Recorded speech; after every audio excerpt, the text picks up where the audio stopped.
Okay, colleagues, good evening.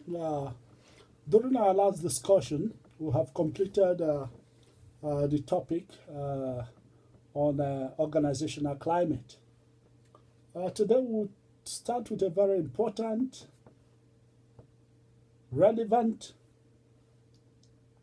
and of course, critical topic in organizational behavior and, of course, management today, which is the topic of organizational change. Can you see? Now, as you all know, change is a pervasive influence. Can you see? Change is pervasive. Change will always occur. Change is constant. Change will certainly come, whether we like it or not. Change is inescapable. Can you see? Inescapable. It is an inescapable part of both social and organizational life. Can you see? So we cannot escape from change. Organizational change, in terms of the characteristics, can be deliberately initiated by management. Management can initiate change, maybe as a result of maybe boosting performance in the organization or turning a marathon organization into an effective organization. Apart from managers initiated change, change can also evolve slowly over time. Can you see? And such kind of change is called incremental change or transitional change. Is that clear? Then, of course, change can be imposed by changes in policies. Government policy can also bring about change in many organizations, not even many organizations, in organizations within that particular geographical area. Can you see? So government policies and, of course, change in policies within organization can bring about change in terms of how the organization operates. Can you see? Change can result from environmental pressure. Can you see? Change can result from environmental pressure. What is happening in the environment? Can you see? When we talk about environmental pressure, you can see so many environmental pressure, such as earthquake, tsunami, natural disasters, and the rest. That can make an organization to change or to think twice if you are planning to invest in a particular environment that is prone to most of this natural disaster.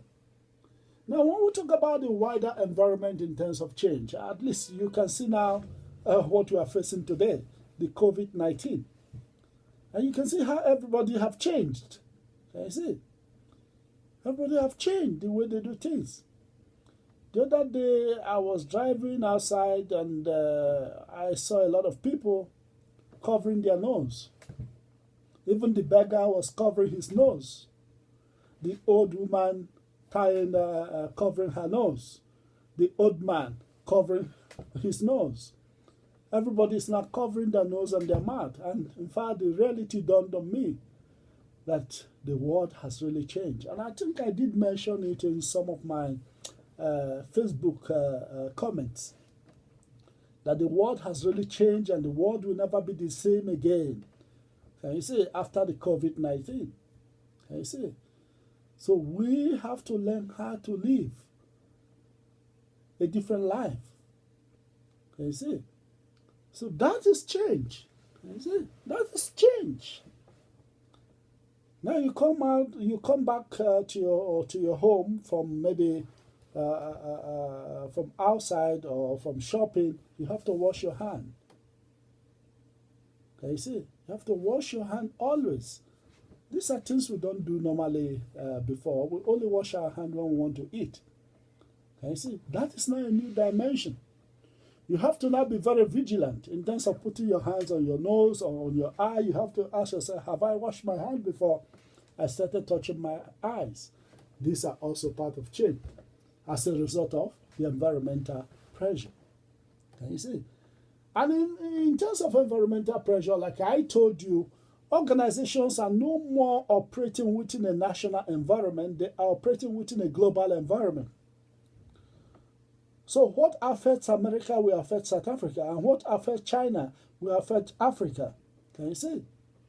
And I was telling some of my friends that bushmeat and some seafood were eaten somewhere else in China, and we are here in Africa, Europe, and America washing our hands. Can you see? But we did not participate in the so-called seafood or the bushmeat, if indeed the coronavirus is from that particular source.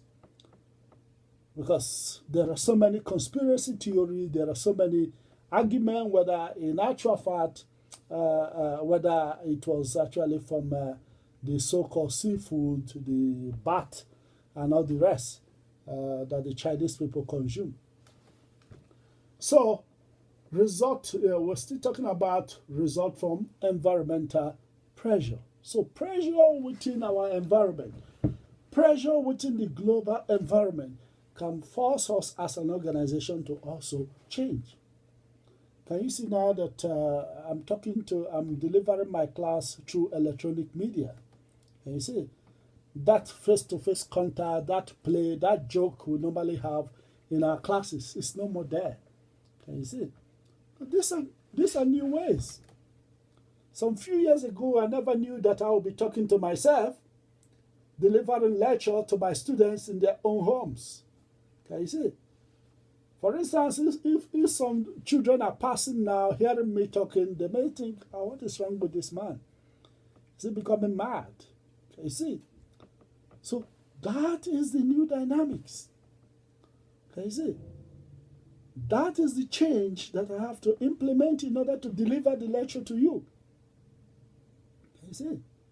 So change will certainly hit us at any time, at any moment, even when we are not expecting change to hit us. Is that clear? Let us move to the next slide, which is, of course, the forces of change. What are the different forces of change? The first one is uncertain economic condition. Can you see? Uncertain economic condition can bring about change within organization. For instance, if you remember the 2008 economic meltdown, can you see? An economic meltdown that started in the US as a result of subprime mortgage now spread throughout the world. Can you see? And many countries were affected. You see? I think I remember discussing with one of my cousins about it, that what is happening in America will certainly come to Nigeria. And he seems to be disputing it. But within some few months, Nigeria was hit hard in terms of the depression. Can you see? So there's always that saying that when America sneezes, the whole world catch cold. The same thing now, of course, with regards to the coronavirus. Like I said, some activities that took place in China has not affected the whole world. Can you see? So we are no more living in separate environment. We are living in a global environment. We are living in a global village where changes in a particular environment can affect the whole world within a twinkle of an eye. Can you see? As of January this year, we thought the coronavirus is a Chinese affair. People were still traveling. People were still living their normal life. But within a twinkle of an eye, the virus moved to Italy, from Italy to Spain, from Spain to United Kingdom, from United Kingdom to America. From America, it started trickling down to other countries across the globe. So that is to say, as a result of movement of people, which is also related to globalization, things move faster than before. Can you see? Then uncertain economic condition. Then the next one there in terms of the forces of change is, of course, globalization. Globalization is one of the most talked about phenomena that has affected human beings in recent time. Can you see? And when I talk about globalization, I'm referring to contemporary globalization. Because, of course, there was what we call incipient or embryonic globalization. But I'm talking about globalization that came into being in 1989, towards the end of 1989, as a result of the dismantling of the Soviet Union, the unification of West and Eastern Germany, and of course the triumph of capitalism and the demise of communism and socialism in different parts of the world. And you see, that brought new dimension into the way people do things. Now competition became global instead of national competition. That is to say, organizations are no more competing within their national frontiers, but they are competing within a global frontiers. So in that sense, if you are doing business, you must put into perspective what is happening in America, or what is happening in Nigeria, or what is happening in India. Can you see? Because you are no more competing within national frontiers. You are no more competing within continental frontiers, but you are competing within a global frontier. Can you see? So, globalization has been one of the forces of change that has actually made organizations to change the way they do things within in terms of their operations. Then the next one is, of course, government intervention. Can you see? Government intervention. Government intervention in day-to-day activities within a nation can affect business. For instance, new government policy can affect business. New laws, for instance, in South Africa, the labor laws, you can hear businesses complaining that the government is interfering so much, and that is affecting business. Can you see? And of course, business have to adjust to comply with government rules and regulation, or with government policy, or with the new laws. Laws like Basic Condition of Employment, laws like Labor Relation Acts, laws like Occupational Health and Safety Act of South Africa. These are some of the laws that, of course, organizations have to come to terms with. Can you see? And that will bring about change, the way they do things within that particular organization.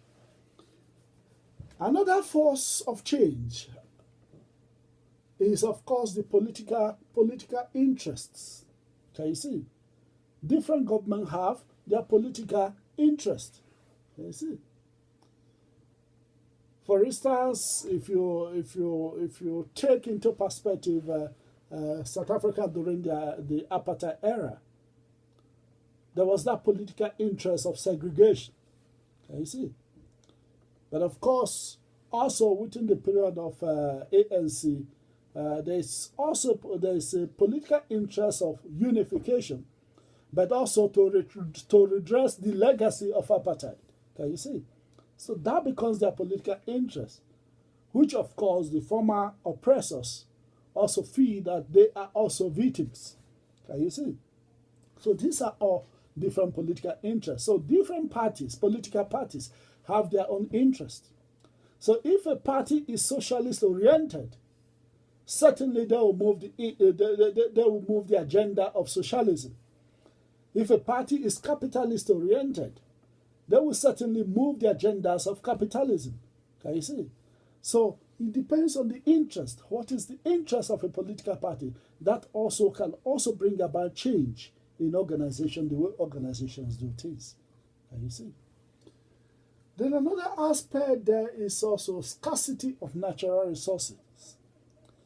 Scarcity of natural resources may make organizations to move to other regions or other countries where the natural resources is abundantly available. For instance, we're hearing and talking about Chinese moving to Africa, Chinese coming to Africa, Chinese, coming. At times people think Chinese are coming here to bless Africans. The truth of the matter is China need natural resources. Can you see? China need natural resources. And they know that Africa has natural resources in abundance. So that is why they are in Africa. That is why some of the organizations are moving into Africa. Can you see? Because they are now nearer to natural resources. Can you see? For instance, if you take a good example of most of the oil companies in Nigeria, like Shell, like Shell company, like Mobil, like other oil companies within the shore of Nigeria. Most of them are non-Nigerian companies. Some of them are British, some of them are American, some of them some other European countries' company. But they are stationed in Nigeria because of the raw material. They take crude oil from Nigeria and refine it in their country and also export it back to Nigeria and some other African countries. So they need the raw material. Can you see? And of course, if you look at some of the Chinese companies, they come here for mining and so many other activities, because Chinese are also very good in terms of most of those ornament and the rest. So because the raw material is in Africa, so organizations, some foreign organizations move into Africa to source for raw materials. Then another aspect that can bring change is, of course, technological development. Can you see? Technological development. And as you can see, the world is now experiencing rapid technological innovation. When we thought we have had it all, new technologies are hitting us. Just as you are also experiencing it, realizing that even some of the gadgets or some of the technologies that you think you have are becoming obsolete every day, the same way organizations may realize that the technology they have is no more meeting the target in terms of counteracting their competitors' activities in the business environment. So as you can see, organizations are upgrading every day in terms of technology. So when they bring this new technology, certainly changes will have to take place in that particular organization. Can you see? And of course, keep it in mind that technology is also destroying jobs. In fact, some of my honor students are also studying the impact of technological innovation on job destruction. Can you see? Because when you bring in one technology, either 5 workers are retrenched because they become redundant. Because the work of one technology can do the work of 5 workers. Can you see? So that is also something you have to put into perspective. And in fact, that is why we're having a lot of unemployment in different societies. It's not just an issue affecting the developing countries, but also the developed countries also affected in terms of unemployment before, of course, the COVID-19. And I know that also the COVID-19 will bring another dimension to unemployment issue affecting nations. Can you see? I have also predicted that. Then another force of change is increased demand for high quality goods. Customers are now demanding high quality goods. Can you see? High quality goods. Even countries that used to produce inferior goods before, like China, India, are now producing high quality goods. Can you see? Because they know that high quality good is now what is in demand. Consumers are becoming wiser every day. Customers are becoming wiser every day. They know what is quality. They know what is durable. They know what is reliable now. Can you see? Because there are so many substitute products in the market. So as a result, organization will try as much as possible to meet up with high quality demands, can you see, of customers. This will bring about change in terms of how we do things within an organization. Another aspect in terms of forces of change is services and customer satisfaction. The concept of marketing before, the concept with regards to organization before is profit maximization. Make profit at all cost. We don't care whoever is affected. Make profit. But now organizations have realized that profit should be made through customer satisfaction. Therefore, profit should no more be made through a kind of at the expense of customers. But profit should be made by satisfying customers. That if you satisfy your customer, there is every possibility that they will come back again to patronize the product. Can you see?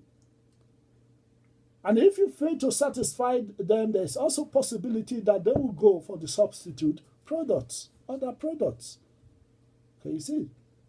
So organizations now earn profit through customer satisfaction. And of course, not just satisfying customer, there should be after-sales service to customers now. That is why you see, like if you take your car for service to Toyota, after some few days, somebody will call you to ask you, how was the service? How were you attended to? Are you satisfied? Rate us from 1 to 10. Can you see? That is follow up to make sure that they retain their customers. Can you see? To make sure that they retain their customer. That is why they follow up, which is of course known as after service to customers or to clients. Then another aspect in terms of forces of change is flexibility in work organization. Can you see? You can see now the work people do in organization. Things are no more the way they are. Can you see? Job for life is gone. Permanent job is no more the order of the day. Can you see? Permanent job is no more the order of the day. So we now have flexibilization of employment relationship, casualization of employment relationship. We're now hearing about contract workers. We're now hearing about outsourcing of employment relationship or outsourcing. We're now talking about labor brokering. We're not talking about temporary workers. Can you see? We're not talking about subcontracting. We're not talking about flexi timing in organizations in terms of work organization.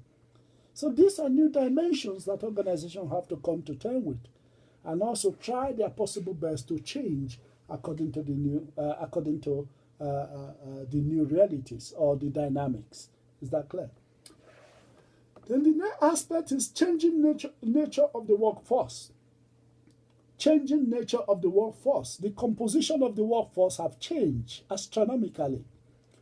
We now have more women that want to work, unlike before when women are considered to be housekeepers. Can you see? When women were considered to be full housewives. Now women want to work. Women want to also contribute to the family. Can you see? Now this is bringing about diversity in terms of the nature of the workforce. Now let's take, for instance, in terms of South Africa, during the apartheid period, I think most of the blacks, the kind of job they do were on the manual labors or petty jobs. Can you see? But after the fall of apartheid, gradually now you can see black managers, you can see blacks occupying very important positions in organizations. Can you see? This is a changing nature of the workforce within South African context. Can you see? And of course, we have also millennial generations in the workforce, as well as we have the Y and Z generation in the workforce. Can you see? All these things will bring about change. And of course, a competent manager must think about how to manage these different compositions within the workforce. Can you see? This will also bring about change in terms of how a manager manages within an organization. Then the next one is, as a result of all this, the next one is internal organizational conflict. As a result of most of this, crisis, changes in the nature of the workforce, the composition of the workforce, then there will be a lot of conflict. Conflict between, of course, the age generation, the old people in the organization, and the young people. Young people think differently. Old people think differently. And of course, conflict between the females and males within the organization. For the fact that we now have more women in the workplace. Now new things will begin to surface. Issues like sexual harassment. Can you see? If it is just a male dominated work organization, there will not be issues of sexual harassment. But as a result of this composition of both male and female within the workforce, issues of sexual harassment will always also creep up. So that will increase internal conflict. So of course a manager have to now change the way of managing this different composition of the workforce. Is that clear? Thank you very much. So let's just take a little comfort break. We'll continue from where we stop when we come back, just within the next 5 minutes. Thank you. Keep well.